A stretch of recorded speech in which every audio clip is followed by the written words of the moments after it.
Em nome do Pai, e do Filho, e do Espírito Santo. Amém. Naquele tempo, disse Jesus aos seus discípulos: Cuidado com os falsos profetas. Eles vêm até vós vestidos com peles de ovelha, mas por dentro são lobos ferozes. Vós os conhecereis pelos seus frutos. Por acaso se colhem uvas de espinheiros ou figo de urtigas? Assim, toda árvore boa produz frutos bons, e toda árvore má produz frutos maus. Uma árvore boa não pode dar frutos maus, nem uma árvore má pode produzir frutos bons. Toda árvore que não dá bons frutos é cortada e jogada no fogo. Portanto, pelos seus frutos, vós os conhecereis. Palavra da salvação, glória a vós, Senhor. Meus irmãos e minhas irmãs, continuamos nesta caminhada, ouvindo Jesus neste grande sermão que se chama o Sermão da Montanha. Começou lá no capítulo 5 do Evangelho de São Mateus. Já passamos esse capítulo, já passamos o capítulo 6 e agora nós estamos no 7º, que é o último. É o último capítulo. Como eu tenho dito para vocês, o Sermão da Montanha se faz a partir do capítulo 5, 6 e 7 do Evangelho de São Mateus. E Jesus hoje, ele está nos trazendo algo que é muito importante, lembrando para vocês que o Sermão da Montanha é um itinerário que Jesus vai nos dando para nós sermos santos, para nós ganharmos o céu, e nós precisamos ganhar o céu. São palavras duras, mas elas se tornam duras porque a carne se opõe ao espírito. E aí a carne, ela quer fazer tudo aquilo que vai contra os ensinamentos de Deus. E aí se torna duro, porque nós queremos pecar. E aí Deus não quer que nós pequemos. Aí nós chegamos e falamos, são palavras duras.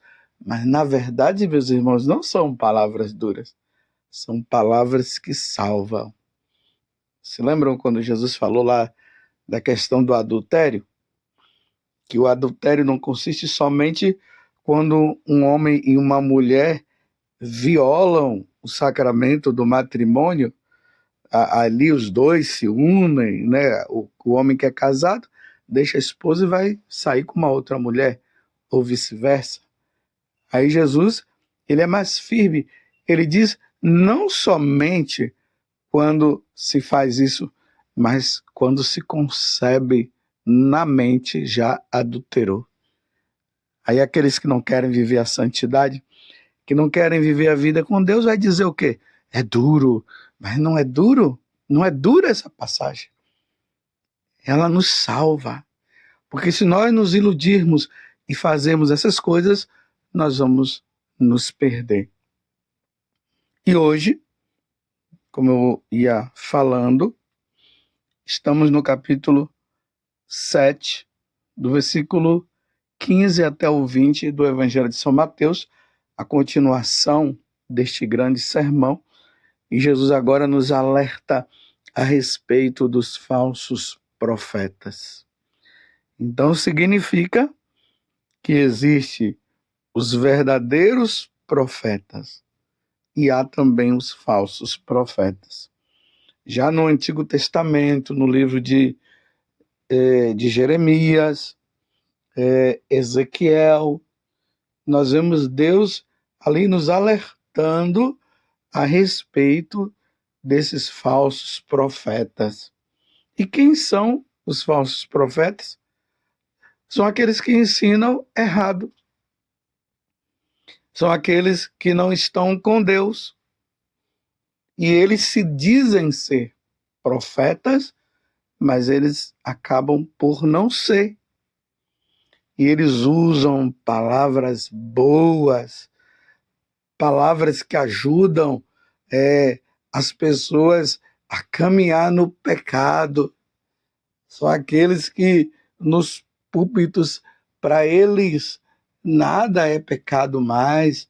Tudo está bom e tudo está maravilhoso, porque Deus é amor e Deus é misericórdia, e, e o inferno não existe. Esses são os falsos profetas. E Jesus está dizendo para nós tomarmos cuidado com eles. E Jesus está deixando bem claro que é pelos frutos é que vai se conhecer quem é o verdadeiro profeta.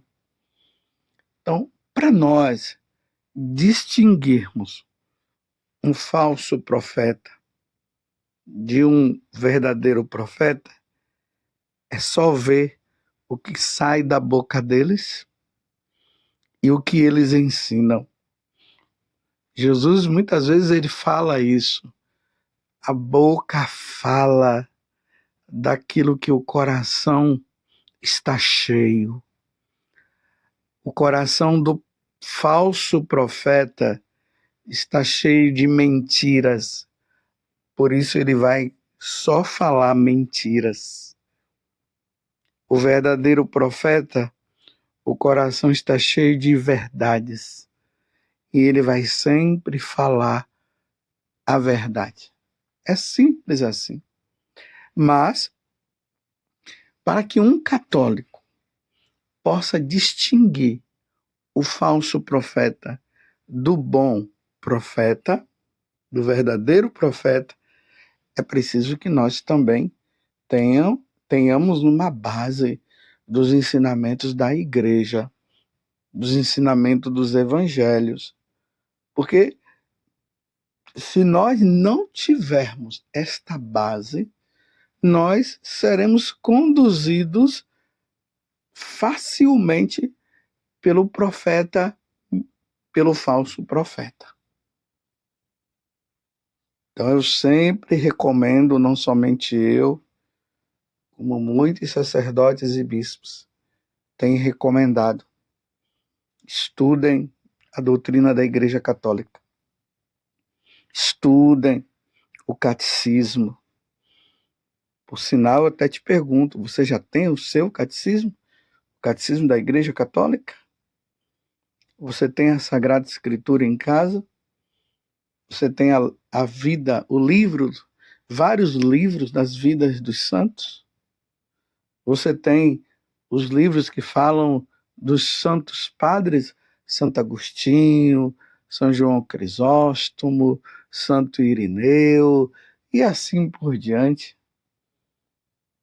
Esses livros são importantes para que nós tenhamos uma base, para que nós tenhamos o ensinamento correto, para que nós possamos entender quando do púlpito se está falando a verdade, ou se está falando a mentira, ou quando os de fora se revestem de profetas, ou seja, de sacerdotes e até de bispos, e andam até com a Bíblia na mão e acabam nos ensinando errado.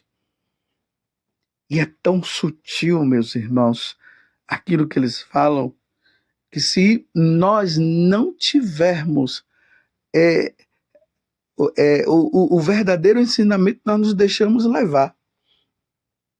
Lá nos Atos dos Apóstolos, São Paulo, quando ele está prevendo a ida dele para Roma, e lá ele iria ser morto, ele fala ali para a comunidade, ele reúne os anciãos, os líderes ali do povo, e ele diz, olha, durante 3 anos ou 1 ano e meio estive com vocês e ensinei tudo que deveria ensinar. Aí ele diz: cuidado com os lobos, cuidado com os falsos profetas que são introduzidos no meio de nós, para que vocês não se desviem do caminho. Então, como identificar um falso profeta, um falso bispo, ou um falso sacerdote? É só ver o que eles estão falando. Se você vê alguém falando que Jesus não está presente na Eucaristia, é um falso profeta. Você está entendendo? Se você ouvir alguém falando que a missa não é o sacrifício de nosso Senhor Jesus Cristo, mas é uma reunião ali dos católicos num momento de fraternidade, esse é um falso profeta, porque a missa é o sacrifício de nosso Senhor Jesus Cristo. Se você encontrar alguém que nega a virgindade de Nossa Senhora, que nega que ela é a Imaculada Conceição, que nega que Nossa Senhora ela não foi assunta ao céu em corpo e alma, se você ouvir alguém dizendo que Nossa Senhora não é a mãe de Deus, é um falso profeta. Não o siga, não vá atrás dele, ainda até que ele faça milagres. Saiba de uma coisa, até os demônios fazem milagres, viu? Ou melhor, até os demônios fazem curas. Então, cuidado, muito cuidado. Aí diz, não, mas ele fez curas. Cuidado, muito cuidado. Se você ouve alguém dizer, falar bem da reencarnação, da invocação dos mortos, não vá atrás, não siga. Ainda que lá se reze o Pai Nosso, se reza a Ave Maria. Porque quando o católico ele não tem base da doutrina, aí ele diz assim, não, mas lá reza o Pai Nosso, lá reza a Ave Maria. Meus irmãos, está negando, está falando que ele está falando de reencarnação. Nós falamos de ressurreição, nós não falamos de reencarnação. Em nenhum momento Jesus falou de reencarnação, em nenhum momento Jesus falou de invocação dos mortos. É um falso profeta. Não o siga. Se você encontra alguém falando de que as mulheres devem ser sacerdotes, né? Devem ser sacerdotes. Falar de ordenação de mulheres, isso não está correto. É um falso profeta. É um falso profeta. A ordenação é de homens. Jesus estava naquela quinta-feira santa, Jesus estava com os 12 apóstolos. E foi ali que instituiu o sacramento da ordem, o sacramento do sacerdócio. Fazer isto em memória de mim. Isto é meu corpo, isto é meu sangue. Ele institui o sacramento da Eucaristia. Não tinha ali mulheres. Você pode ver nos quadros da Santa Ceia, você não vê lá mulheres, só está Jesus e 12 apóstolos. A mulher, ela tem o seu papel na igreja, graças a Deus. E como existe tantas santas na igreja, eu até acredito, e creio que é verdade mesmo, o número de mulheres santas é muito maior do que os homens. Então alguém dizer assim, não, de agora em diante as mulheres vão ser ordenadas sacerdotisas na igreja católica, não. Em outro lugar pode até acontecer isso, mas na igreja católica, não. Isso é falsa profecia. Isso aí é falso ensinamento. Uma outra coisa que está bastante em voga nos tempos de hoje, né? não, que a prática homossexual é aceita pela igreja. Não é, porque Deus não aceita. Dizer que a prática homossexual é aceita por Deus, dizer isso é falsa profecia. Não vem do verdadeiro profeta, porque Deus, lá no capítulo 18, versículo 22 do livro de Levítico, ele diz que um homem não pode deitar com outro homem. No primeiro capítulo da carta aos Romanos também fala, na primeira carta aos Coríntios, o capítulo 6, do versículo 9 seguinte, fala também que aqueles que praticam não herdarão o reino dos céus. Mas a pessoa que tem essa tendência, ela é acolhida pela igreja e vai sempre ser acolhida, porque a igreja católica acolhe os pecadores. Agora, a prática, a igreja, Deus não aceita. Como a prática também do hétero, ou seja, do homem com a mulher e da mulher com o homem, a prática sexual fora do sacramento do matrimônio também é condenada por nosso Senhor, é condenado pela igreja. Isso se chama adultério. Um homem casado que tem relação sexual com uma outra mulher, ou uma mulher casada que tem relação sexual com outro homem. E quando não são casados e mantêm essa prática sexual, ela é pecado mortal. Está ali no 6º mandamento, não pecar contra a castidade. Então, se você ouve alguém, assim, uma autoridade da igreja dizendo, não, pode manter relação sexual sim antes do casamento, isso é falso profeta. Não é o profeta verdadeiro, não é o sacerdote verdadeiro, é um falso profeta, é um falso sacerdote, mesmo que ele tenha sido ordenado, mesmo que ele tenha recebido a ordenação devidamente ordenado na igreja, mas se ele está ensinando essas coisas, ele está ensinando coisas erradas. O bom profeta nunca irá dizer que o aborto deve ser feito. Não, não pode. O mandamento da lei de Deus é não matarás.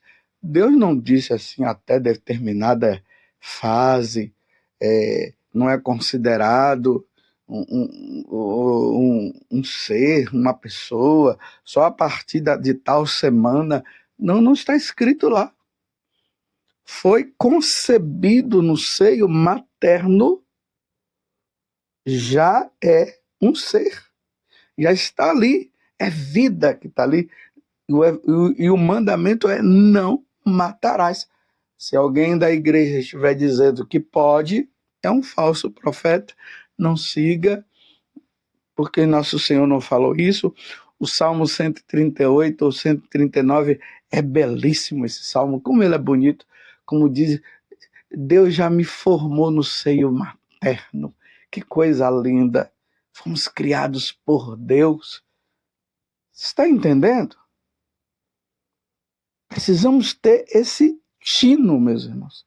Por isso que eu disse que é necessário que nós estudemos a doutrina da Igreja Católica, que tenhamos o catecismo nas mãos da Igreja Católica, que tenhamos a Sagrada Escritura católica, porque tem umas Sagradas Escrituras aí, meus irmãos, que estão faltando livros. Você entendeu? Estão faltando livros. A nossa é completa.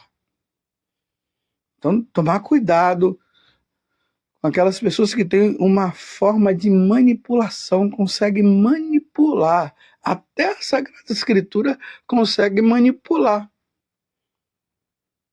Nós vemos ali o capítulo 8 do do Evangelho de São João, quando fala daquela mulher que adulterou, que costuma-se falar até uma determinada parte, que Deus acolhe o pecador, que nós não podemos condenar ninguém, não se pode condenar realmente, e ali diz que é como se Jesus tivesse apoiado o adultério daquela mulher, e Jesus não apoiou. Jesus fez uma pergunta: mulher, ninguém te condenou? A mulher disse: não, não me condenou, porque eles também estavam no pecado, os fariseus. E aí Jesus disse: eu também não te condeno, mas vai e não peques mais. Então Jesus estava dizendo: você adulterou sim, você foi infiel ao seu esposo, você merecia ser apedrejada, mas eu estou te dando uma nova chance. Vai e não peques mais. Vai e não peques mais. Aí vai se usando a Sagrada Escritura de forma assim, pelos pedacinhos, para para continuar as pessoas no erro. Precisamos andar na verdade, meus irmãos. Jesus é a verdade. Se há um convite à adoração de Satanás, é um falso profeta, porque nós somos convidados a adorar a Santíssima Trindade por meio de nosso Senhor Jesus Cristo. Pai, o Filho e o Espírito Santo, que é um único Deus, através de nosso Senhor Jesus Cristo, pela força do Espírito Santo. Está entendendo? Então, meus irmãos, cuidado com os falsos profetas, cuidado com aqueles que estão ensinando as coisas erradas, por isso é preciso estar atento, porque é pelos frutos bons que nós iremos saber quem é o bom profeta, o verdadeiro profeta. Louvado seja nosso Senhor Jesus Cristo, para sempre seja louvado, e a sua mãe Maria Santíssima, e desça sobre você a bênção do Deus Todo-Poderoso, Pai, Filho e Espírito Santo. Amém.